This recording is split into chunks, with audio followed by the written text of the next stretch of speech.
안녕하세요. 조평세입니다. 다시 한번 만나 뵙게 돼서 감사드립니다. 이렇게 막 부담되게 박수를 쳐주시니까 또 제가 또 선물을 꺼내지 않을 수가 없네요. 한번 지난번에 했었어서 이번에 또 안 가져오면 안 될 것 같아서 제가 일부러 아내가 마침 미국에 다녀왔어요. 그래서 미국에서 특별히 이 선물들을 많이 사오라 그래서 가져왔습니다. 중간에 퀴즈가 있는데 퀴즈를 맞추시는 분들께 선물을 드리도록 하겠습니다. 오늘 또 성경과 정치라는 주제로 얘기하기 때문에 성경 66권이 다 들어가 있는 세상에서 제일 작은 성경책을 드리도록 하겠습니다. 예. 오늘 성경과 정치인데요. 그 PPT 있죠? 오늘 말씀 한 번만 다시 한번 읽어볼까요? 예, 그렇죠. 너무 커서 제가 뒤에서 한번 여호와를 자기 하나님으로 시작. 여호와를 자기 하나님으로 삼은 나라 곧 하나님의 기업으로 빼신 바 된 백성은 복이 있도다. 아까 읽었을 때 곧 하나님의 기업으로 선택된 백성은 이렇게 돼 있었죠. 이거는 개역 한글 성경인데 이게 저는 좀 더 마음에 들어요. 하나님께서 되게 그냥 빼신 바, 그냥 선택한 약간 수동적인 그런 느낌이 아니라 직접 빼신 바 된 백성은 복이 있도다. 이건데 제가 제일 좋아하는 말씀 중에 하나고요. 영어로는 Blessed is the one whose God is the Lord, the people whom He has chosen as His inheritance. 이렇게 돼 있는데 여호와를 자기 나라로, 자기 하나님으로 삼은 나라. 그것은 곧 뭐냐면은 우리가 선택하는 것도 있지만 우리가 하나님을 우리의 하나님으로, 우리의 여호와로 이렇게 삼는 것도 있지만은 그보다 더 중요한 것은 뭐예요? 하나님이 그 나라를, 그 민족을 선택했느냐 안 했느냐. 이게 중요하죠. 그죠? 우리 대한민국은 여기 한반도 지도가 나와 있는데 대한민국은 하나님이 선택한 나라일까요? 아멘. 선택한 나라이죠. 하나님이 분명히 선택하신 나라예요. 이스라엘을 선택하신 것처럼 그리고 또 미국을 선택하셨던 것처럼 하나님께서는 분명히 이 나라를 세계 선교 역사, 구속사를 위해서 특별하게 선택하신 나라라는 것을 공부할 때마다, 연구를 할 때마다 느끼고 있습니다. 그런데 이 첫 부분, 여호와를 자기 하나님으로 삼은 나라, 요걸 우리가 잘 안 하고 있어요. 여호와를 우리 하나님으로 삼아야 되는데 뭐 민족 이런 게 중요하나? 이렇게 생각하는 경우가 많아요. 그렇지 않다라는 것이죠. 공부를 하면 할수록 하나님은 구속사를 써나가실 때 민족들을 사용하신다는 것이, 나라들을 사용하신다는 거예요. 그냥 다 똑같이 이렇게 하나님 모두 사랑하시지만 하나님의 구속사에는 민족을 중심으로 이루어 가신다라는 사실을 공부할 때마다 느낍니다. 저는 사실 원래 이렇지 않았어요. 초등학교 6학년 때 지난번에 얘기를 들으셨겠지만 한국을 떠나서 아프리카, 영국, 중동 이런 데 여러 군데 살았고 또 UN, 또 국제구호단체 이런 데서 일을 했기 때문에 사실은 어떤 한국인, 민족 이런 정체성이 세지가 않았어요.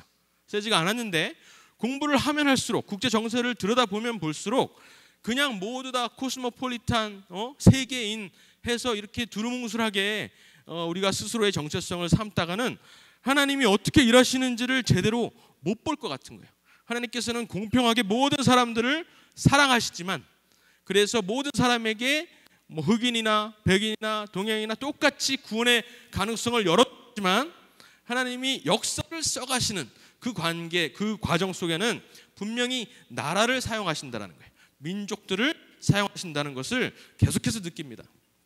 과연 대한민국은 분명히 역사를 정관해 보면 분명히 하나님께서 이 나라를 선택하셨는데 자신의 기업으로, 자신의 중요한 린치핀으로 세상에서 쓰시려고 사용하셨는데 이 나라의 백성들이 이 첫 번째 파트를 관가하고 있는 거예요. 여호와를 자기 하나님으로 삼는 그 역할을 감당을 해야 되는데 그것을 다 한국 교회가 먼저부터 못하고 있다는 것을 많이 깨닫습니다. 그래서 대한민국이 사실 저렇게 불빛이 환해야 되는데 지금 저러지 못하고 있는 거예요. 지금 반쪽만, 남한만 환하고 북쪽에는 어둠 속에서 아직까지 고통 속에 있습니다. 대한민국 여기 남한에 있는 교회들이, 저 불빛들이 제 역할을 못하고 있기 때문에 북한의 동포들은 아직도 암흑 속에서 있다는 사실을 우리가 분명하게 알고 있어야 되겠습니다. 오늘 성경과 정치에서 말을 하고자 하는 것도 그 내용이에요.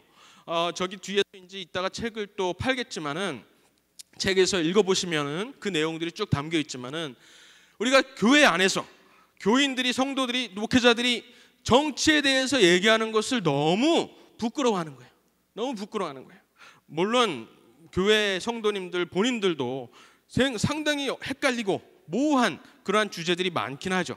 그래서 주제가 어려운 것도 있지만은 성경에서 분명히 정치에 대해서 어떠한 부분에 대해서 말을 하고 있는데 그 말을 했다가는 논란이 일까봐 내지는 인기가 없어질까봐 이 말들을 제대로 못하고 있는 거예요. 성도들도, 크리스찬들이 밖에 나가서 아니 내 가치관, 내 세계관에 따르면은 이러이러한 정책은 잘못된 거야 라고 말을 해줘야 되는데 하고 싶은데 못하는 거예요.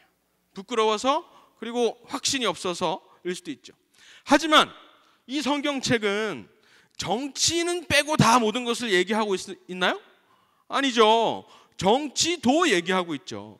정치를 또 많이 얘기하고 있어요. 어떤 사람들은 미국의 2대 대통령 존 애덤스는 성경이 세상에서 가장 공화주의적인 책이다 이렇게 말을 했어요. 공화주의가 뭐예요? 세상을 어떻게 통치하는지에 대한 얘기잖아요. 그런 내용들이 성경에 가장 많이 담겨 있다라고 말을 했던 거예요. 이것은 도덕책이기도 하고 역사책이기도 하고 또 하나님의 말씀이지만은 또 동시에 정치에 대해서, 세상 정치에 대해서 많은 것들을 얘기하고 있거든요. 사실 우리가 누리고 있는 자유민주주의 있잖아요. 그게 다 사실은 성경에서 나왔어요. 자유사상, 평등사상, 모든 사람들은 평등하다라는 것, 가장 중요한 구절 뭐죠? 창세기 1장 27절. 그죠? 하나님의 형상대로 모든 사람이 창조되었다. 곧 남자와 여자로 하나님의 형상으로 창조했다. 여기에서 사실은 모든 사람이 평등하다라는 사상이 나온 거예요. 그렇게 실제로 기록이 되어 있고, 그렇기 때문에 성경을 빼놓고는 정치에 대해서 제대로 이해할 수도 없고 말할 수도 없다라는 사실을 우리가 성도들이라면, 크리스찬들이라면 분명히 알아야 됩니다. 그래서 모든 주제에서 그럴 수는 없지만, 예를 들어서 요즘에 가장 핫한 문제는 의사정원 확대 문제죠. 그런 것의 문제에 대해서는 약간 헷갈려요. 물론 저도 의견이 있고 많은 분들이 다른 의견들이 있겠지만은 그거에 대해서 성경은 이렇게 말하고 있어 라고 하기는 좀 어려워요. 그렇지만 그렇지 않고 분명한 주제들이 있어요. 예를 들어서 가장 크게는 뭐가 있을까요? 생명, 그죠? 생명. 그리고 또 결혼 문제, 그리고 또 자녀, 이런 문제들에 대해서는 성경에서 분명히 얘기하고 있고 다른 것은 틀렸다라고 분명히 말을 하고 있고, 생명을 죽이는 것, 남자와 남자가 결혼하는 것, 또 자녀와 자녀가 부모를 거역하는 것, 이런 건 분명히 틀렸다라고 말을 하고 있단 말이죠. 그런 것에 대해서는 우리가 자신 있게 이것이 곧 기준입니다 라고 말을 해야 된다는 것이죠. 논란을 일으킬까봐 내지는 분열을 일으킬까봐 말을 못해서는 안 되겠다는 것입니다. 그래서 이 책에서 그 주제를 다루고 있는데, 이 상하권이에요. 이거는 상권밖에 없어요. 상당히 두꺼운 책인데 이것은 어려워서 두꺼운 게 아니라 쉬워서 두꺼운 책입니다. 쉽게 워낙 풀어서 쓰다 보니까 이게 길어졌어요. 그런데 술술 읽히도록 저자가 그렇게 써놓기도 했고, 저도 그렇게 번역을 해놨으니까 중고등학생들을 생각하면서 제가 번역을 했어요. 제가 사실은 초등학교 6학년 때 한국을 떠났기 때문에 제 한국말 수준이 사실 중고등학교 정도밖에 안 됩니다. 그래서 읽기가 쉽기 때문에 꼭 한번 읽어보시고요. 이 상권에서는 기독교 정치학의 기초를 다루고 있고, 그리고 아까 말씀드렸던 생명, 결혼, 가정, 그리고 경제를 다루고 있습니다. 민생을 다루고 있어요. 그래서 이것이 사실 4월 있을 총선을 앞두고 참 시기적절하게 지금 출판이 되었다라고 지금 생각이 됩니다. 그리고 또 올해 말이 되면은 이제 학원이 나오는데, 학원은 환경 문제 그리고 외교 국방을 다뤄요. 외교 국방. 그래서 이것도 상당히 중요한데, 이거는 아마도 미국의 대선 11월을 앞두고 아마 출간이 될 것 같습니다. 그래서 그것도 이제 많이 참고를 해서 읽어주시면 될 것 같은데, 정치적 이슈에 대해서 모든 크리스찬들은 책임이 있다라는 것이에요. 말할 책임이 있다라는 것이고 들어야 할 책임도 물론 있겠죠. 그렇지만 우리가 아는 것을 성경을 통해서 깨달은 진리를 말해야 할 책임이 있다라고 하는 것입니다. 바울은 이렇게 말했어요. 모든 사람의 피에 대해서 나는 깨끗하다. 왜냐하면 하나님의 뜻을 내가 모두 다 빠짐없이 전했기 때문에. 성경에 나오는 정치는 빼고 뭐 도덕 문제 이런 것들을 많이 가르쳤다면 이렇게 말을 못했겠죠. 성경에서 말하고 있는 하나님의 뜻을 전부 다 모든 이슈에 대해서 자기가 거리낌 없이 말을 했기 때문에 하나님 앞에서 떳떳하다라고 말을 할 수 있었던 것입니다. 우리 모든 크리스찬들이 이런 생각을 가지고 정치적 이슈에 대해서 부끄러워하지 말고 직시하고 거기에 대해서 성경은 뭐라고 말하는지를 우리가 탐구를 돼야 된다고 생각을 합니다. 그렇다면은 이 세상 문제에 대해서 어떤 성경적 기준으로 판단을 하려면은 성경적 지식 그리고 어떤 세계관이 제대로 탑재가 돼 있어야 돼요. 그렇죠? 근데 성경적 세계관의 기초는 여러분이 주일학교에서 배우는 창세기 1장에서 11장 그것이 곧 기초를 이루고 있어요. 1장에서 11장은 우리가 보통 고등학생 정도 되면은 진화론을 배우기 때문에 이건 해당이 안 돼. 그냥 신화일 뿐이야 라고 생각할 수도 있어요. 그렇지만은 요 1장에서 11장을 탄탄하게 이것을 그냥 완전히 그냥 신앙으로 교리로 삼지 않으면은 그 뒤에 나오는 모든 이야기들 아브라함과 이삭과 야곱 그리고 모든 기독교 예수님 십자가 복음 이런 것들이 사실 튼튼하게 서 있을 수가 없어요. 그래서 1장에서 11장까지가 굉장히 중요하다라는 것이고 그 1장에서 11장까지의 내용은 여러분 아시다시피 천지 창조가 있고요. 그리고 아담과 하와가 있고 결혼 제도입니다. 결혼 제도 2장에서 나오고 그리고 3장에서 인간의 죄가 나오고요. 그리고 가인과 아벨의 첫 살인 사건 일어나고요. 그리고 홍수와 노아 그리고 무지개를 통해서 하나님이 또 언약을 주시는 새로운 언약을 주시는 그런 것이 있고 마지막에 바벨탑이 있어요. 바벨탑.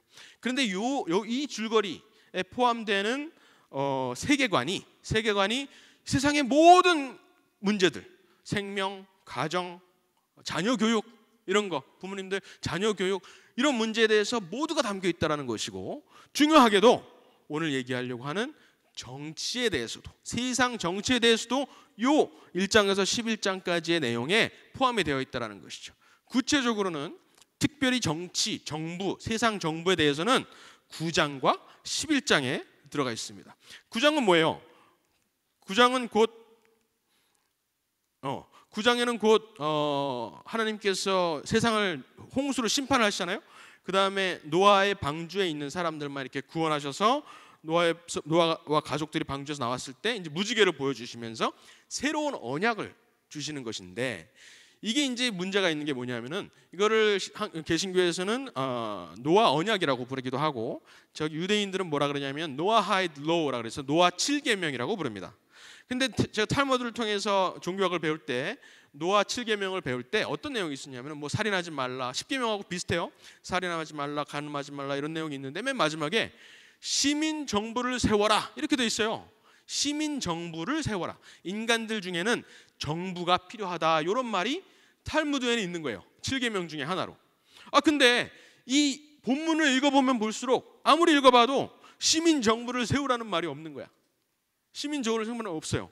한번 읽어볼까요? 내가 반드시 너의 피 곧 생명의 피를 찾으리니 짐승이면 짐승에게서 사람이면 사람의 형제면 그에게서 생명을 찾으리라. 다른 사람의 피를 흘리면 그 사람도 피를 흘릴 것이니 이는 하나님의 자기 형상대로 사람을 지으셨습니다. 이렇게 돼 있어요. 한국말 번역이.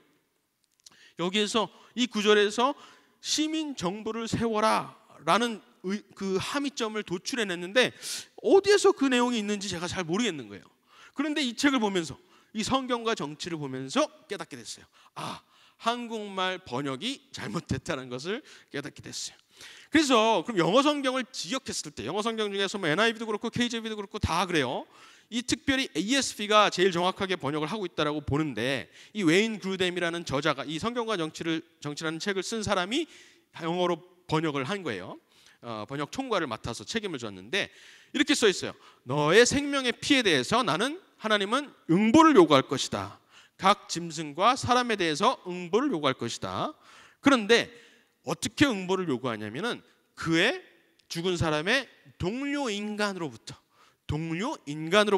그 사람의 죽은 사람에 대한 생명에 대한 응보를 요구할 것이다. 이렇게 되어 있는 거예요.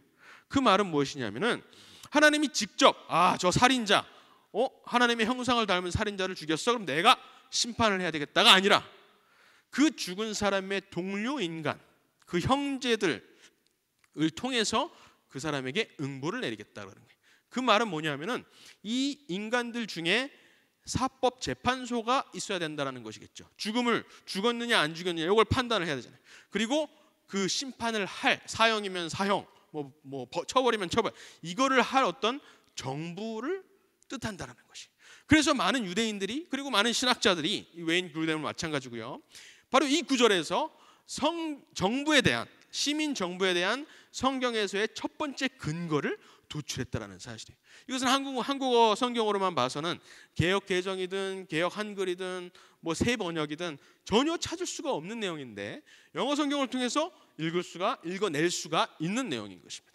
그래서 이런 지혜들을 우리가 염두에 두고 이 책을 읽으면 아주 도움이 될 것 같습니다. 그 뒤로도 정부에 대한 내용을 많이 있죠. 예를 들어서 베드로전서 2장, 그리고 로마서 13장 이런 데 보면은 내 위에 있는 권세들에게 복종해라 이런 말이 있죠. 그죠? 그것도 이제 정부에 대한 말씀이고, 정부의 목적은 뭐냐면은 악행하는 사람들을 벌하고 선행하는 사람들을 포상하기 위해서 정부가 있다라고 분명히 말을 하고 있어요. 그죠? 근데 이제 요즘에는 정부가 악행을 하죠. 그죠? 정부가 악행을 하죠. 선행을 안 하고. 그러니까 이제 문제가 되는 건데, 원래 시민 정부의 목적은 하나님의 뜻에 따라서 악행하는 사람을 벌하고, 그죠? 선행하는 사람을 포상하라. 요게 정확하게 정부의 목적으로 이렇게 그려져 있습니다. 그렇다면은 여러분 건국 전쟁 보셨나요? 보신 분? 아이고, 안 보신 분 손 드는 게 낫겠다. 안 보신 분도 아직도 계신 것 같은데 거의 없지만 꼭 보셔야 되는데, 이 건국전쟁에서는 물론 대한민국의 건국에 대해서 얘기를 하고 있고, 특히 이승만 초대 대통령을 둘러싼 여러 가지 논란에 대해서 이거를 잠식시키는 그런 내용인데, 저는 건국전쟁이라는 주제를 가지고 사실은 그 전부터, 영화 전부터 사실은 계속해서 얘기를 해왔어요.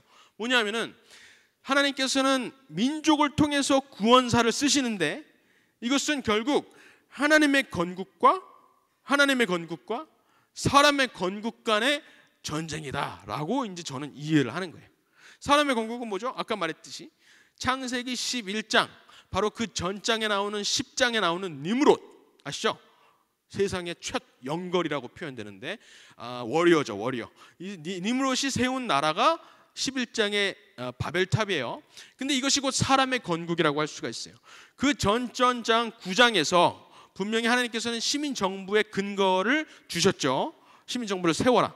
그래서 사람들이 시민정부를 세웠는데 하나님의 뜻이 아니라, 하나님의 판단 기준이 아니라 자기네들의 생각대로 시민정부를 세우다 보니까 그것이 사람의 건국이 되었어요. 사람의 건국은 무엇이냐? 자, 이제 우리가 성을 하늘 높이 구름 위에까지 쌓아서 우리의 이름을 내고 흩어짐을 면하자. 요 세 가지죠. 높이 쌓아서 이름을 내고 흩어짐을 면하자. 요건 세 개가 다 하나님께서 창세기 1장에서 주신, 2장에서 주신 창조 명령을 하나하나 거역하는 거예요. 하나하나 깨뜨리는 겁니다. 하나님은 어디 나오지도 않아요. 우리의 이름을 내자라고 하는 거예요. 그래서 결국 인간의 건국이란, 사람의 건국이란 하나님을 대체하기 위한 것이었어요. 하나님을 대체하기 위한 것이고, 또 자기를 숭배하려고 하는 것이었어요. 나 스스로, 인간 스스로를 숭배하려고 하는 것이었고, 그리고 또 뭐예요? 인간이 하나님 없이 세상에서 잘 한번 살아보자 라고 하는 것이 사람의 건국이었다라고 할 수가 있어요.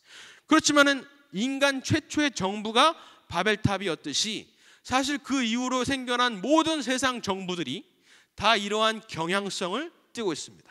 대한민국 정부도 마찬가지고, 미국도 마찬가지고요, 이스라엘도 마찬가지였고, 나중에 가나안에 들어가서 결국에는 하나님의 뜻, 하나님의 율법을 잃어버리고 하나님을 예배하는 것을 잊어버리고 결국 하나님 없이 세상에서 잘 살아보자라는 그 경향성을 우리는 항상 가지고 있다는 것이, 모든 사람이 죄의 경향이 있듯이 모든 나라도 자기 숭배의 경향이 있는 것이.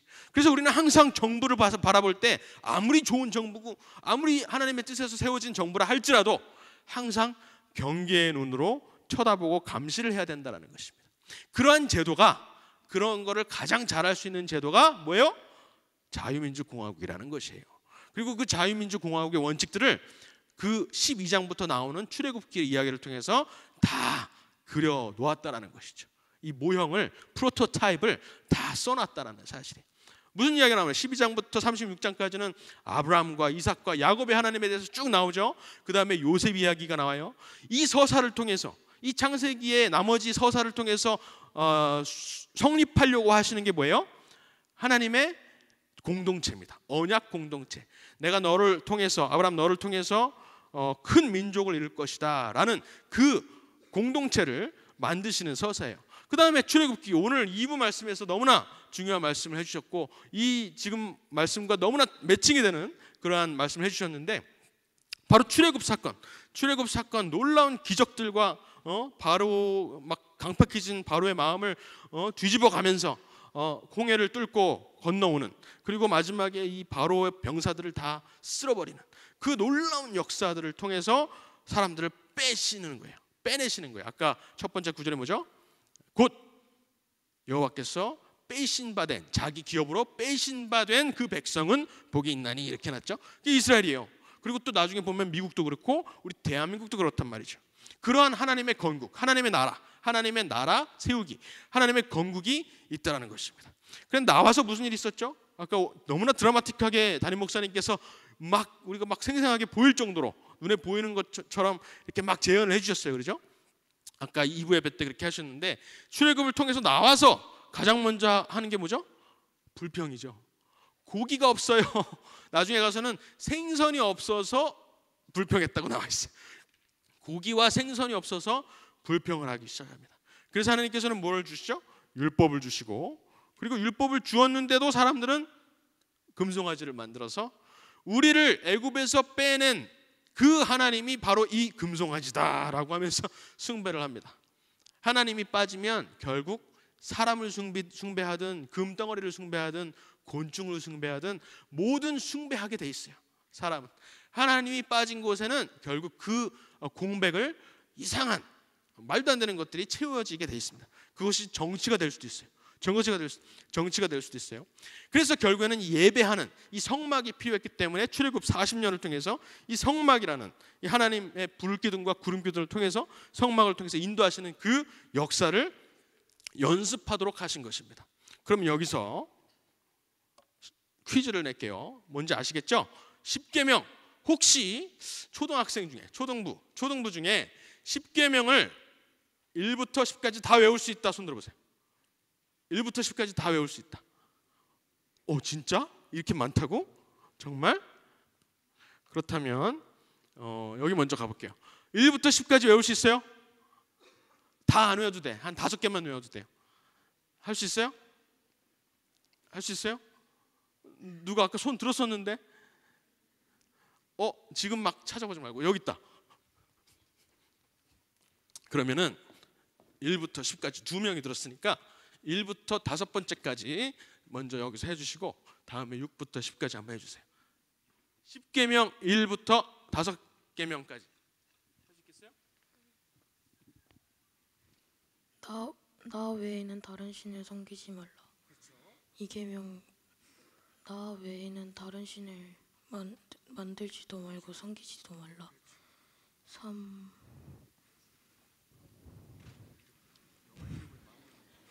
여호와의 이름을 망령되게 부르지 말라. 4,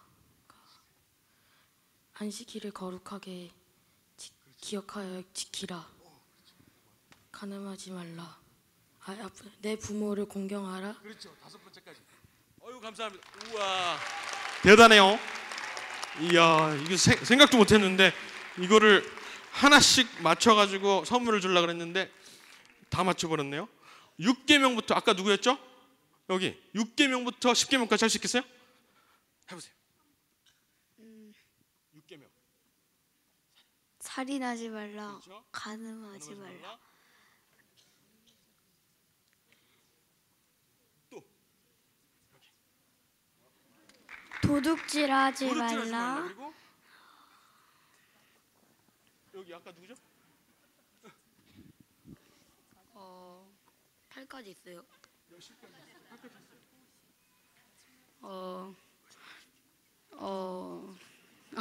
까먹었어요. 거짓 증언하지 말라. 또 여기.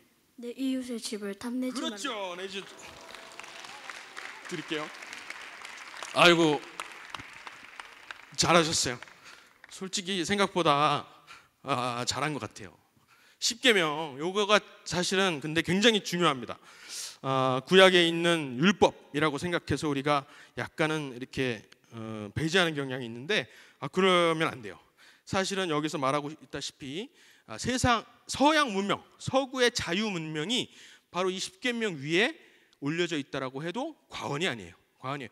일반 도덕학자들뿐만 아니라 서구의 지성사학자들, 기독교인이 아니라도 다 인정하는 부분이에요.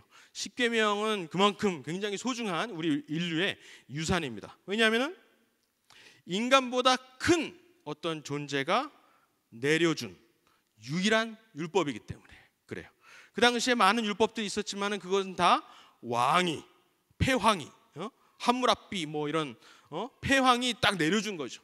치한 사람이 내려준 법들이었는데 세상에서 유일하게 인간보다 큰 존재가 내려준 법안은 요거밖에 없어요. 10계명.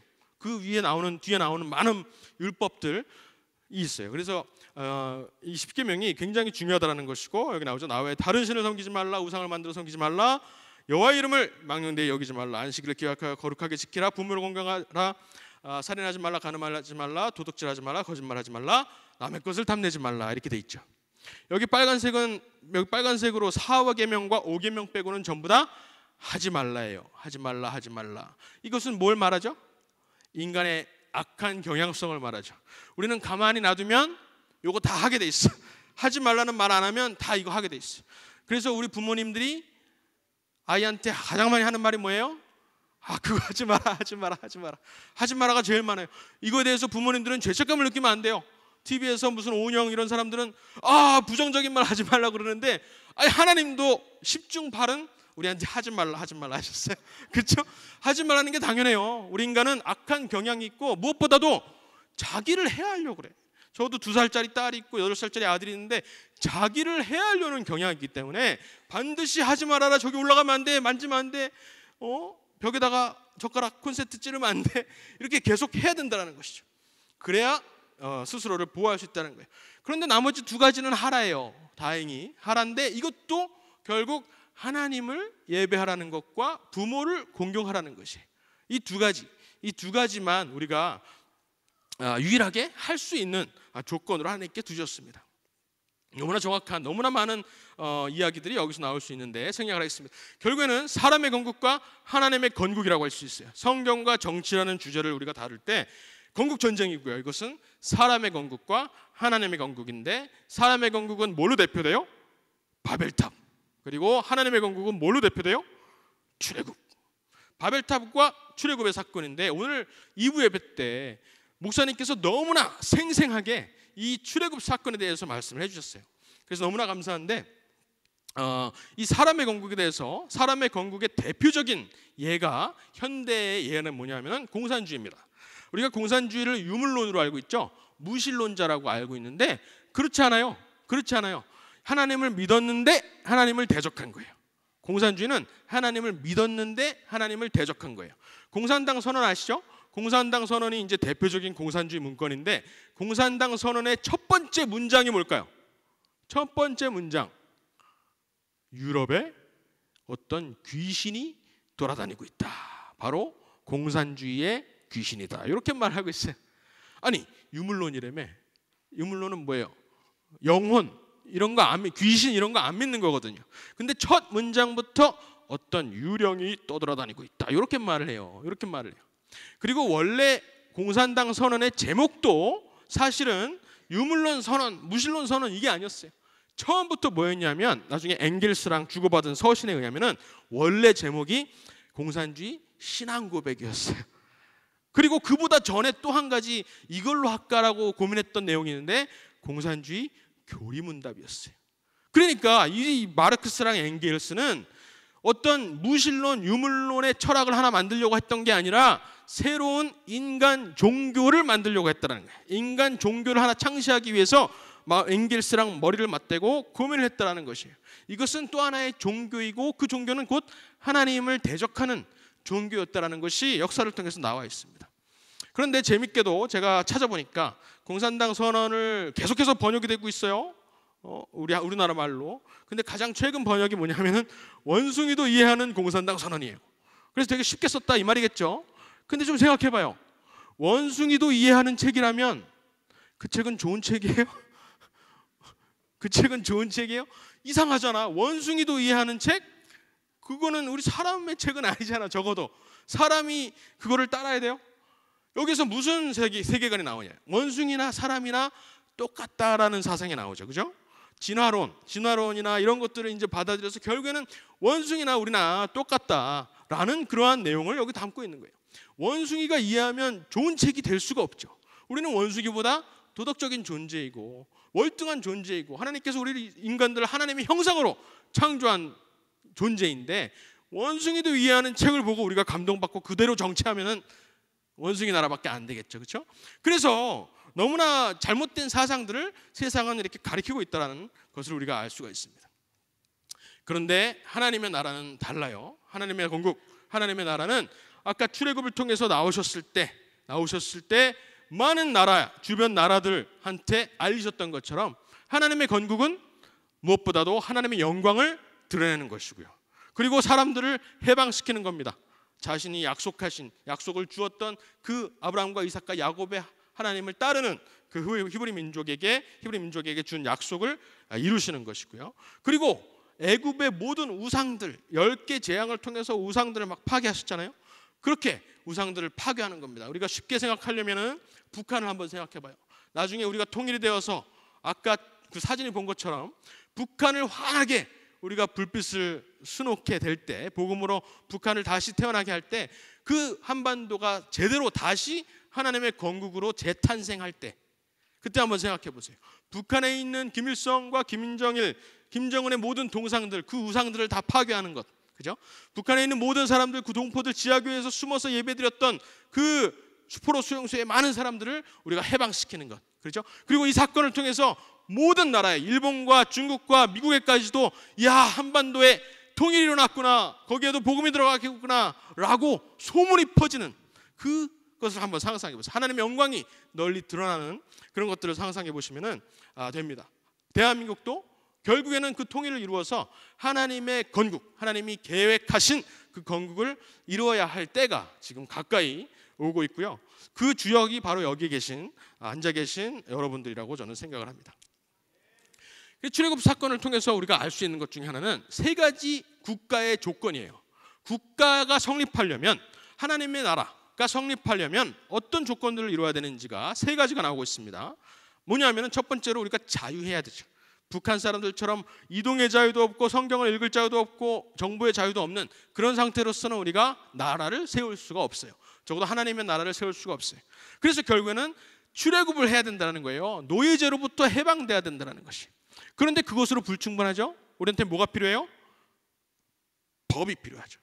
법이 없으면 다시 애굽으로 돌아가려고 그러는 성질이 있어요. 우리는 결국 돌아가려고, 노예제가 좋았어, 고기는 먹을 수 있었잖아 라고 생각하는 성질이 있기 때문에 우리한테는 법이 필요하다라는 것이에요. 그 법은 우리보다 위에 있는 존재로부터 내려오는 상위법, higher law여야 돼요. 그런데 그것으로도 불충분해요. 아까도 말씀드렸지만 그걸로 뭘 해요? 법을 주어도 그 법에 주신 하나님을 섬기지 못하고 금송아지를 섬기는 우리이기 때문에 결국에는 그 법을 주신 하나님을 우리 중에 끌어당겨서 계속해서 예배하는 게 필요하다. 자유민주공화국이 성립하기 위해서는 우리가 먼저 자유해야 되겠지만 거기서 끝나는 것이 아니라 우리보다 위에 있는 더 큰 법, 더 높은 법을 섬겨야 되겠고, 거기에서 또 끝나는 것이 아니라 하나 더 있는데 뭐냐면은 교회가 흥해야 되겠다는 거예요. 자유민주주의가 성공하기 위해서는 교회가 흥해야 되겠다는 것이. 그렇다면은 자유민주주의의 적은 가장 먼저 어디를 공격하겠어요? 교회를 공격하겠죠. 교회가 제일 만만해 보이거든. 교회의 성도들이, 목회자들이, 신학자들이 제대로 이 국가의 조건을 확립하지 않는다면, 에이 정교 분리 때문에 우리는 정치에 대해서 얘기할 수 없지 라고 말한다면 세상이 우리 교회를 만만하게 보고 저 교회를 공격해야 되겠다, 정교 분리 자꾸 외쳐야 되겠다, 교회 목회자는 교회에서 정치 얘기하면 안 돼 라는 가스라이팅을 계속 한다는 거예요. 그러면서 교회가 위축되고, 교회가 위축되면 법치가 위축됩니다. 왜냐하면 교회는 뭘 말해요? 법을 주신 우리보다 높은 하나님을 말하잖아요. 그런데 그 법이 하나님은 없어, 우리끼리 그냥 합의한 법이야 라고 하면은 남녀 간의 결혼도 우리가 한번 정의를 해볼까? 재정의를 해볼까? 결혼에 대해서 남자와 남자 또는 남자와 동물 또는 여러 사람 이런 식으로까지 지금 유럽에서는 하고 있어요. 남자와 동물의 개의 결혼이 성립이 되어 있습니다. 주에 등록을 할 수가 있어요. 나름대로의 부부로서의 부부로서의 혜택을 받을 수도 있어요. 그러니까 말도 안 되는 일들이 일어나고 있는데 하나님을 버렸기 때문에 이것은 뭐 그러든 말든 무슨 상관이야 이런 상황이 되는 것이죠. 그래서 교회가 그만큼 중요하다는 것이. 그래서 공산주의나 예전에 일제시대 때 일제가 특히 유독히 교회를 공격했다는 것이. 한국전쟁 때도 이 북한군이 남한에 들어와가지고 국기 떠나기 전에 꼭 교회를 다 잡아다가 다 죽이고 학살하고 떠났다는 거예요. 교회를 공격하면 대한민국의 근간, 미국의 근간, 자유민주주의의 근간을 무너뜨릴 수가 있기 때문에 그랬던 것이죠. 그렇다면 미국은 어떤 나라일까라고 생각을 했을 때 미국의 저 독수리 문양 있죠? 독수리 문양 어디 가나 미국의 상징은 독수리예요. 미국의 법으로도 그렇게 돼 있어요. 그런데 저 독수리가 어디서 나왔을까요? 아시죠? 출애굽 사건에서 나왔다는 거예요. 독수리가 성경에서 출애굽 사건을 유일하게 하나의 동물로 묘사를 했는데 그것이 곧 독수리였기 때문에 독수리가 된 거예요. 어떻게 알 수 있느냐? 제가 상상한 게 아니라 실제로 그러합니다. 이 왼쪽에 있는 그림이 바로 미국 국장의 초안이었어요. First draft 초안이었는데 이 그림이 초안이었는데 뭘 같아요? 아까 저기 담임 목사님께서 2부 예배 때 구체적으로 설명하셨던 그 모양이 저게 담겨져 있는 거예요. 뭐죠? 홍해를 아까 뭐라 그러셨죠?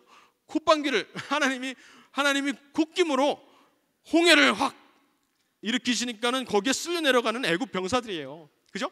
그리고 저 건너편에는 누가 있어요? 모세와 히브리 민족이 건너가 있고 그리고 위에는 구름 기둥인지 불 기둥인지 뭔가가 있어요. 그러니까 결국엔 출애굽 사건을 가지고 이 미국 사람들이 우리 미국의 상징이다라고 얘기를 하고 있는 거예요. 그래서 독수리가 된 겁니다. 독수리. 왜 어떻게 돼 있어요? 독수리에 대해서 출애굽을 어떻게 묘사하고 있죠? 내가 너희를 독수리 날개 위에 업어서 어떻게 애굽 땅에서 끄집어냈는지를 너희가 보았느니라. 이렇게 분명하게 여러 차례 말씀하고 계시거든요. 독수리는 곧 출애굽을 상징하기 때문에 미국의 상징이 출애굽이 된 것입니다. 미국의 교과서에서는 이걸 가르쳐 주질 않아요. 예를 들어서 필라델피아에 있는 미국 독립기념관이 있어요. 거기 가면 미국의 독립 과정 first draft부터 여러 드래프트를 다 이렇게 설명을 해놨을 거 아니에요. 어떻게 독립을 했는지. 그런데 여기 사진을 보세요. First Committee가 왼쪽에 있고 그다음에 Second Committee 두 번째 국장위원회, 세 번째 국장위원회 그리고 마지막에 결정된 독수리 문양과 피라미드가 있어요. 그런데 첫 번째 문양에서 당연히 첫 번째 드래프트 아까 보여줬던 그 그림이 있어야 되잖아요. 근데 그 그림만 쏙 빼놓고 전시를 해놓은 거예요. 그래가지고 내가 그 관장한테 물어보니까 왜 이거 뺐습니까? 이거 중요한 것 같은데요? 뺐으니까 뭐라 그러는지 아세요? 관장이? 그거는 유대 역사를 말하고 있기 때문에 저기 팔레스타인 사람이나 다른 종교를 가진 사람들이 보면 혐오감을 느껴요. 혐오감을 느껴요. 그래서 이거 뺐어요 라고 말하는 거예요. 이게 PC주의죠? PC주의죠. 말도 안 되는 PC주의. 역사를 수정하는 거죠. 그렇게 말하고 있는 그렇게 역사를. 그래서 교과서에서 보면은 미국 초등학교 학생들이 당연히 들어야 될 이 이야기가, 이 미국 국장의 초안 이야기가 싹 빠져 있는 것이. 그런데 너무나 놀라운 사실은 이로부터 이게 1776년이잖아요. 근데 이로부터 150년 전 1620년 무슨 일이 있었죠?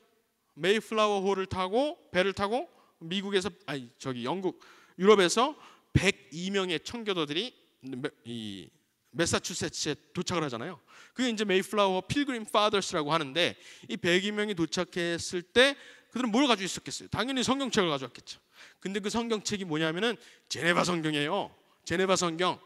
제네바에서 칼뱅의 지도를 직접 받아서 코버데일이나 위팅검 이런 유명한 영국 학자들이 영어를 번역을 한 거예요. 완역한 거예요. 그 성경책을 가져왔는데 그 성경책 표지에 놀랍게도 출애굽이 그려져 있다는 거예요. 출애굽이 그려져 있는데 더 놀라운 것은 오늘 놀라운 거죠. 이 여기 잘 안 보이실 수도 있지만은 이 사진의 위아래 뭐가 적혀 있냐면은 아까 담임 목사님께서 말씀하셨던 출애굽기 14장 내용이 담겨져 있는 거예요. 너희는 두려워하지 말고 여호와께서 너에게 행하시는 구원을 보라, 이렇게 위에 적혀 있고요. 그 밑에는 그 다음 구절이 적혀져 있는 거예요. 그리고 그 양옆에는 시편 34편 말씀이 적혀 있는데 오늘 읽은 본문 말씀의 다음 장이죠. 다음 편이죠. 거기에 이렇게 적혀 있는 거예요. 의인은 고난이 많으나 여호와께서 그 고난에서, 그 모든 고난에서 건져내시는도다. 이렇게 딱 적혀 있는 거예요. 너무나 정확하게 미국의 탄생에 있어서 하나님의 절저한 개입하심을 보여주는 두 사진이라고 할 수가 있습니다. 처음에 1620년에 필그림들이 종교의 자유를 찾아서 도착했을 때 가지고 왔던 그 성경책, 그리고 150년 후에 미국의 상징이라고 딱 내밀었던, 제시했던 초안의 그림이 출애굽을 이야기를 하고 있다는 것이. 출애굽에서 결국에는 미국의 근간, 미국은 뭐예요? 자유민주공화국의 종주국으로서 첫 번째 모델이잖아요. 첫 번째 모델이고 지금까지도 현존하는 그 헌법 체계를 가지고 있는 헌정 국가죠. 그런데 그 체계의 원조가 어디에서 나왔냐면은 바로 출애굽 사건을 바라보는 그 성경적 관점에서 나왔다라는 것이죠. 이 내용이 성경과 정치라는 책에도 물론 잘 담겨져 있습니다. 그래서 미국의 교과서들은 전부 다 이 히브리 역사, 이 모세 역사, 유대 기독교 세계관이라고 할 수 있는 이런 것들을 다 지우려고 노력을 해요. 교과서에서는 다 삭제했어요. 박물관에서도 삭제하려고 그래. 그런데 지우지 못하는 역사적 사실이 아직까지도 남아 있습니다. 예를 들어서 작년에 윤석열 대통령이 가서 그 의회에서 말씀도 하셨고 연설도 하셨고, 또 건국전쟁에 보면은 이승만 대통령이 여기 가서 1954년에 이야기하는 장면도 있죠. 그 복도, 그 의회의 복도, 이 국가 수장들이 걸어 들어오는 그 복도에 바로 위에 그 문에 보면은 모세가 저렇게 딱 쳐다보고 있어요. 그래서 네타냐후 총리가, 지금의 이스라엘 총리가 의회에 와가지고 뭐라 그러냐면은 막 연설을 하다가, 그때 오바마 때였는데 연설을 하다가 당신네 나라가 우리나라 이스라엘과 똑같은 뿌리를 가지고 있어요. 그거 아세요? 라고 하면서 저 복도 끝을 가리키는 거예요. 저기 보십시오. 바로 모세의 얼굴이 있습니다. 이렇게 말을 하는 겁니다. 그런데 많은 세속학자들은 뭐라 그러냐?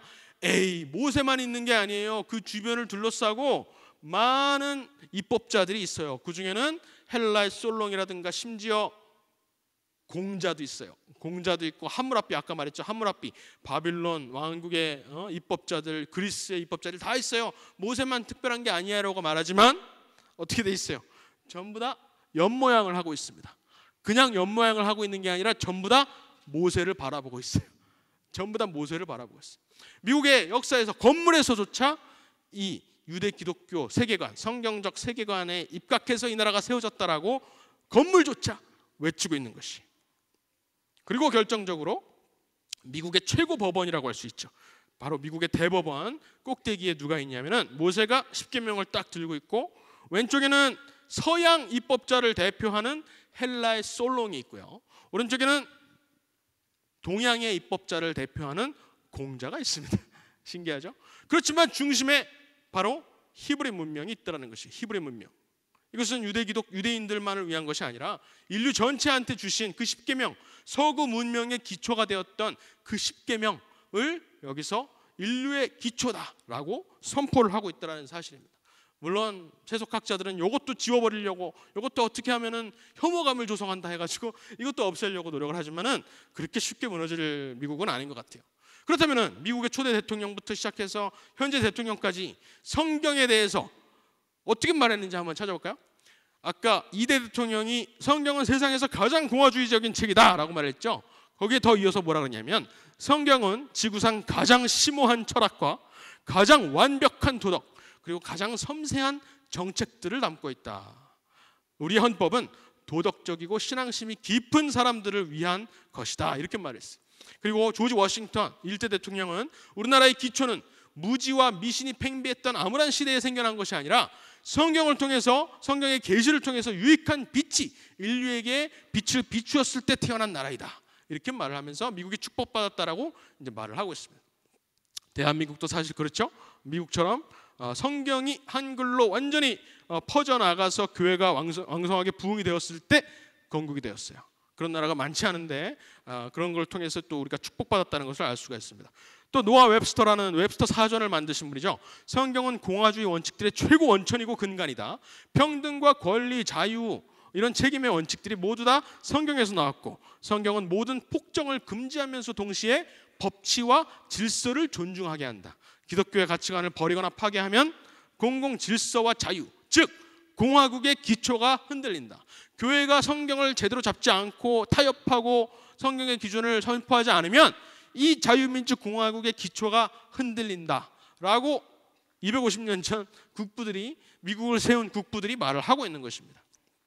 벤자민 프랭클린 다 아시죠? 성경은 신문과 더불어, 얘가 신문 출판사 업자였어요. 프랭클린이 신문과 더불어 미덕과 도덕과 시민의 자유를 진탱하는 제1의 원천이다. 성경을 버린다면 모든 도덕적 문제에 대한 기준을 잃어버리는 것이다. 성경은 인간의 마음을, 인간의 죄성, 아까 10계명에서 8가지가 인간의 죄성을 나타낸다 그랬죠. 인간의 죄성을 정확하게 보여주는 유일한 지도를 담고 있다. 그것에 기초하지 않는 모든 종교와 도덕과 정부는 반드시 무너질 것이다 라고 미국의 국부가 이렇게 말을 하고 있습니다. 그 이유도 많은 이야기도 있죠. 성경은 우리 공화국, 우리 미국이 세워진 반석이다 라고 말을 했는데, 놀랍게도 똑같이 이승만 대통령도 말을 했어요. 우리나라는 반석 위에 세워졌습니다, 이렇게 표현을 했습니다. 에브라임 링컨도 마찬가지로 성경이 증거하고 모든 역사를 통해 입증된 숭고한 진리는 뭐냐면은 여호와 하나님을 나라를 삼는 사람, 여호와를 하나님으로 삼는 나라들만이 축복을 받는다는 사실입니다. 오늘 본문 말씀이었죠. 시편 34편 12절을 그대로 에브라임 링컨이 인용하고 있습니다. 그리고 또 쿨리지도 마찬가지고 해리 트루먼, 우리나라의 은인이라고 할 수 있죠. 이 나라 법의 기초는 시내산에서 모세에게 주셨던 그것이다 라고 말하고 있어요. 우리 권리장전, 우리 헌법의 기초는 출애굽기와 마태복음과 이사야서와 바울서신에서 얻은 그 가르침에서 비롯되었다라고 말을 하고 있습니다. 레이건 대통령은 아예 1983년에 81년에 대통령이 됐는데 83년을 성경의 해라고 선포를 했어요.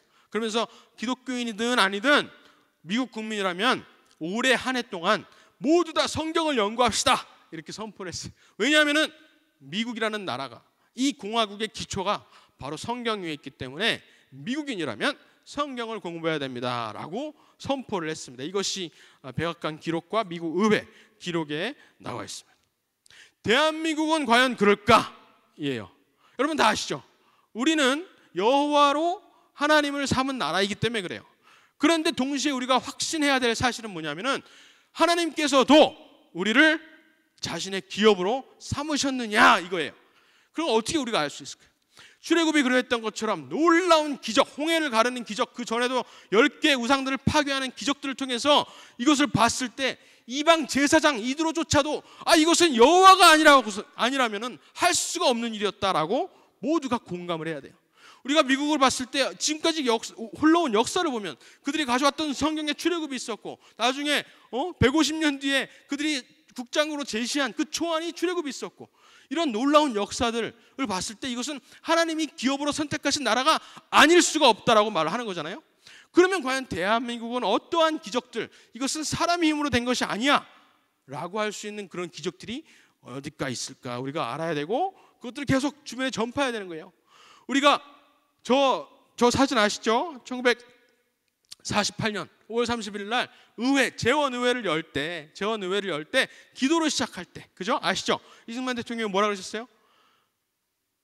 우리나라는 사람이 했다라고 할 수가 없기 때문에 무슨 사상을 가지고 있든 무슨 종교를 가지고 있든 하나님한테 기도하지 않고 이 나라를 시작할 수가 없습니다 라고 했던 고백이에요.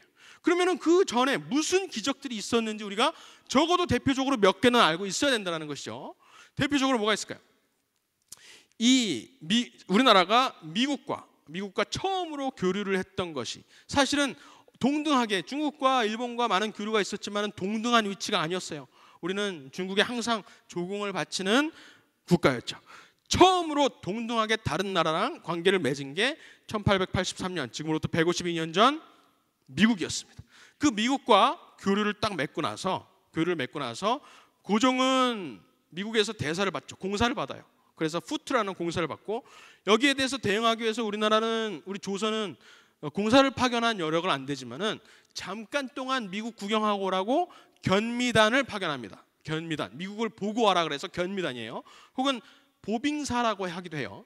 민영익, 고종 황제 이제 그 가에 있었던 왕가에 있었던 민영익을 단장으로 삼아서 견미단을 미국으로 보내는 게 1888년입니다. 이때 보내는데 이 사람들이 다 나름대로 양반이라고 저렇게 입고 가요. 저렇게 갓을 쓰고 갑니다. 머리에 갓을 쓰고 이 양반 옷을 절대로 벗지를 않아요. 그러니까 이 미국에 가서 얼마나 많은 화제를 일으켰겠어요. 그 당시에 그것도 워싱턴 DC에 그대로 떨어진 게 아니라 샌프란시스코에 떨어져 가지고 미국 대륙을 횡단해요. 횡단해 가지고 시카고에 들렀다가 이 볼티모어를 거쳐서 DC로 가니까 세상에 얼마나 큰 화제를 일으켰는지 거기 곳곳에 그때 이 견미단이 지나갔었던 그때의 기록들을 보면은 신문들이 난리가 났어요. 이 사람들은 우리가 중국 사람들은 아는데 중국 사람들의 복장하고는 다르고 저기 일본하고 또 사람들은 또 달라요. 복장이 달라. 저 머리에 쓴 머리보다 큰 저 모자는 도대체 무엇이며 이런 것에 대한 기록들이 막 있어요. 막 화제를 일으키면서 이 사람들이 볼티모어까지 도착해요. 워싱턴 DC에 바로 가기 전에 볼티모어에 도착했는데 이 사람을 보고 이 민영익이 이끄는 10명 남짓되는 이 견미단을 보고 저 나라는 어디냐라고 하면서 그 나라에 선교의 마음을 품은 사람이 한 명 있었어요. 바로 존 가우처라는 목사님이에요. 이 사람은 일본에서 아오야마 가오키라는 유명한 대학을 세우신 일본 선교사였어요. 그런데 잠시 안식년을 때문에 볼티모어에 와서 휴식을 하고 있던 단계였어요. 그렇지만은 항상 성경적 세계관과 선교적 세계관, 하나님의 구속사를 항상 바라보는 그 관점을 잃지 않았던 것이에요. 그래서 이 이상한 모자를 쓰고 나타난 이 조선에서 온 견미단이 지나갈 때 볼티모어에서 우연히 그걸 봤는데 찾아가서 얘기를 겁니다. 당신들 어디에서 왔습니까? 당신네 나라는 복음을 들었습니까? 라고 물어보는 거예요. 그랬을 때 그때 여기 외국인 한 명 보이죠? 이 사진 견미단에 보면은 왼쪽 두 번째 펄시벌이라는 외국인이 한 명 있어요. 미국인인데 선교사는 아니었지만 그래도 이제 그 외교 사절로서 조선을 많이 도움을 줬던 사람인데 이 사람이 통역을 했어요. 근데 이중 통역을 했어요. 이중 통역. 한국에서 영어를 할 수 있는 사람이 없기 때문에 중국말로 갔다가 이제 이 펄시벌을 통해서 이제 다시 영어로 이렇게 오는 이중 통역을 했었는데 이 가우처 목사님이 찾아가가지고 물어봤을 거 아니에요? 당신네들 어디서 왔습니까? 라고 해서 통역을 하니까 답이 돌아와요. 우리는 초즌에서 왔습니다. 초즌에서 왔습니다. 초즌이라고? 초즌? 너네들이 선택받았다고? 이렇게 물어보는 거예요. 너네들이 선택받았다고? 그래, 머리에 쓰고 있는 모자는 뭡니까? 그러면 이제 번역을 통해서 하는 거예요. 머리에 쓰고 있는 모자는 갓입니다. 갓이라고? 너네들은 머리에 기본적으로 하나님을 갓을 쓰고 있다고? 도대체 무슨 민족이길래, 무슨 나라이길래 하나님은 들어봤니? 하면서 조선 선교의 마음이 막 불타오르는 거예요. 그러면서 조선이란 나라, 일본에서 물론 조선 사람들을 많이 만났겠죠. 그런데 그 아직 열리지 않은 그 조선 땅을 향해서 먼저 모금을 하기 시작합니다. 이 사람이 감리교 목사였는데 감리교 볼티모어에 있는 모든 감리교 교회를 돌아다니면서 이 조선 땅이 열릴 때를 대비해서 우리가 모금을 먼저 해야 되겠습니다 라고 하면서 모금을 해서 감리교회에다 바치는데 감리교회는 아직까지 열리지 않았어. 거기 예전에 몇십 년 전에 사람들 선교사들 보냈다가 다 죽임당했어. 지금은 아직 못 보내라고 하는 거예요. 그래서 아니야, 그래도 비밀이 있을 거야 라고 하면서 하나님께서 나한테 부어주신 이 선교의 소망이 그냥 헛것이 아닐 거야 라고 말하면서 일본에 있었던 그 맥클레이 목사님한테 연락을 해요. 같이 아오야마 가오키 대학을 설립하신 그 선교사를 연락해서 조선에 한번 문을 두드려봐라 라고 말하는 겁니다. 그래서 그 맥클레이 목사님이 이 가우처 목사님이 모금한 그 돈을 가지고 조선으로 건너가서 고종을 아연하는 겁니다. 고종을 만나서 허락을 받아요. 우리 조선이 아직까지는 선교사를 받을 때는 아닌 것 같고 그렇게 간청을 하니까 우리가 견미단도 보냈고 견미단에서 돌아왔어요. 민영익이 돌아와서 하는 보고가 나쁘지 않아요. 그래서 그래, 의료 선교사, 의료인들과 교육인들은 그러면 한번 들여다보내라 라고 해가지고 들어오는 선교사들이 알렌 선교사와 언더우드 선교사와 아펜젤러 선교사님이 그 다음에 이렇게 줄줄이 들어오는 거예요. 그러면서 선교의 문이 열리는 겁니다. 그래서 존 가우처 목사님을 우리나라에서 뭐라 그러냐면 조선 선교의 아버지, 조선 선교의 아버지라고 우리가 기념을 하는 겁니다. 이 일련의 과정들이 기적이 아니면 어떻게 설명을 해요? 볼티모어에 왜 지나갔으며 이 견미단이 꼭 갓을 쓰고 가가지고 이 가우처 목사님을 감동시켰으며, 마침 그 열차에서 지나가다가 가우처 목사님을 만난 것도 그렇고, 맥클레이 선교사님이 일본에 있었다는 것도 그렇고, 고종이 그때 마음을 열었다는 것도 그렇고, 이것은 그냥 순조롭게 그냥 자연스럽게 일어나는 일이 아니라 이것은 적극적으로 어떤 신적 개입이 있었다라고밖에 설명이 안 되는 모든 일련의 사건들이 있었다라는 것이죠. 그리고 아까도 잠깐 말씀드렸지만 이 조지 워싱턴이 성경이 이미 빛의 계시를 통해서 사람들한테 널리 알려진 때에 이 나라가 생겨난 것은 너무나 큰 축복이다라고 말을 했던 것처럼, 대한민국도 이 한글을 통해서 먼저 복음의 이 기초가 단단히 잡혀 있을 때 선교사들이 들어오고 나라가 세워졌다라는 사실을 알 수가 있어요. 우리 잘 아시다시피 10월 9일 날 되면 우리가 한글날을 우리가 기념하잖아요. 근데 죄다 세종대왕을 기념하죠. 당연히 세종대왕을 기념해야 되겠지만 한글을 제정하셨으니까. 근데 제정되고 나서 500년 전에 제정을 하고 나서 그 한글이 완전히 죽은 문자였잖아요. 세종대왕은 놀라운 뜻을 품고서는 한글을 반포를 했지만 그 유교 양반들에 의해서 이 한글은 저 평민들도 이해하는 언어를 우리가 어떻게 씁니까? 어떻게 우리 고상한 지식을 어떻게 이런 낡은 글자에다가 담을 수가 있습니까? 라고 하면서 이것을 멸시하는 거예요. 그래가지고 500년 동안 썩어 있었어요. 500년 동안 썩어 있었던 문자를 세상에 한국에 아직 들어오지도 않았던 선교사 만주에서 중국 선교를 하다가 중국 선교가 왜 이렇게 안 될까? 중국 선교가 왜 이렇게 안 될까? 이거 성경을 번역해 놨는데 이것이 표의 문자이기 때문에 성경의 전파가 너무나 느리다라고 깨닫고 있었어요. 이것은 일반 사람들이 말로 쓰는 그 언어가 아니라 표의 문자, 한자가 너무 어렵기 때문에 이 복음이 제대로 전파가 안 된다라고 생각하고 있는 찰나에 조선 땅에서 온 서상윤이라든가 이런 이 상인들이 있는 거예요. 상인한테 세례를 주고 복음을 전파하고 나서 너희들의 언어는 뭐냐라고 했을 때 한자도 있지만 우리나라의 토종 언어가 글자가 하나 있는데 한글입니다. 근데 이 양반들이 배척을 해가지고 잘 쓰진 않지만은 되게 쉽습니다 라고 하면서 이것이 표음 문자라는 것을 알고 중국 선교는 제대로 안 되지만은 이 조선 선교는 이 한글을 통해서 되겠구나. 한글은 왜냐하면 표음 문자이기 때문에 일반 평민들이 쓰는 언어거든요. 사실 성경은 일반 모든 대중한테 퍼지기 위해서는 이것이 일반인들이 쓰는 말로 하는 표음 문자로 번역이 되어야 사실은 복음의 전파가 용이하다라는 것을 이 존 로스 선교사님이 깨달은 거예요. 그래가지고 한글로 먼저 번역하자. 자기는 중국 선교사인데 한글로 성경을 번역하는 작업을 한국에 들어오기 전부터 만주에서 하시는 거예요. 그러면서 성경을 다 번역해놔요. 그리고서 뭘 또 만드냐면은 한글 교과서를 만드는데 조선인들을 위한 한글 교과서가 아니라 선교사들을 위한 한글 교과서를 먼저 만들어요. 그래가지고 나중에 언더우드랑 아펜젤러랑 일본에 잠깐 와가지고 이 조선 땅에 들어오기를 기다릴 때 이 존 로스 선교사님이 만든 한글 교과서를 가지고 일본에서 먼저 한글을 다 익혀요. 그러고 나서 들어오는 거예요. 이 일련의 역사가 어떻게 하나님이 이 나라를 사랑하고 이 나라를 선택해서 자신의 기업으로 삼았지 않았다라고 말할 수가 있냐는 거예요. 이 나라는 정말로 축복받은 나라구나 라고 우리가 확신을 하지 않을 수가 없다는 것이죠. 역사를 공부하면 할수록. 그리고 한글은 어떤 언어였어요? 쓸 수 없는 문자였어요. 너무나 아름답고 쉽고 하지만은 결국에는 띄어쓰기나 쉼표나 점, 마침표가 없으면은 이게 해독이 안 되는 문자야.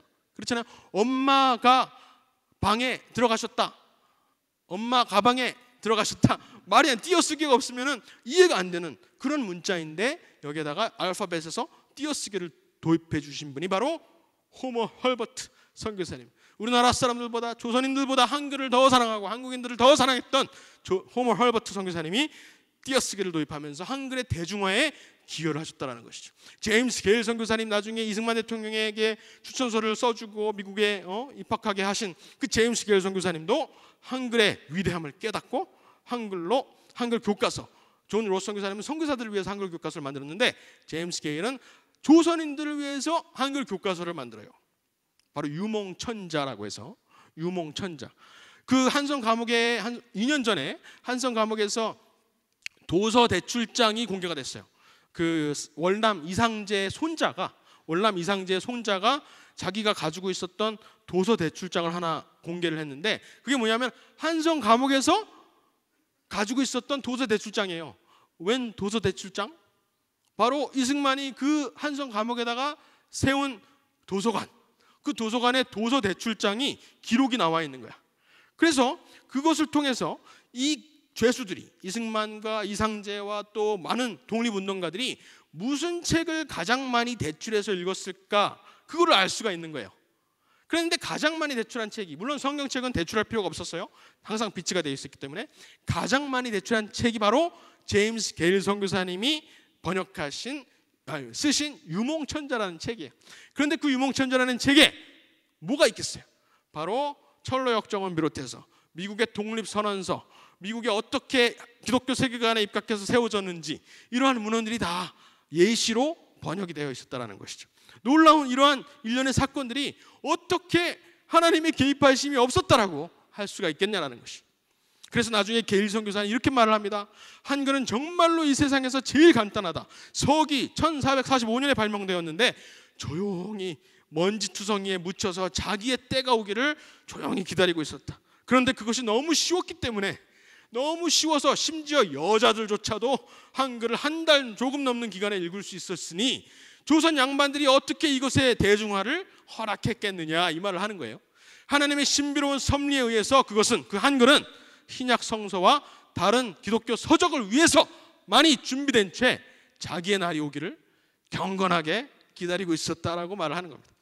아마 이것은 모든 것 중에서 모든 선교 역사 중에서 가장 놀라운 하나님의 섭리일 것이다, 이렇게 말을 하고 있습니다.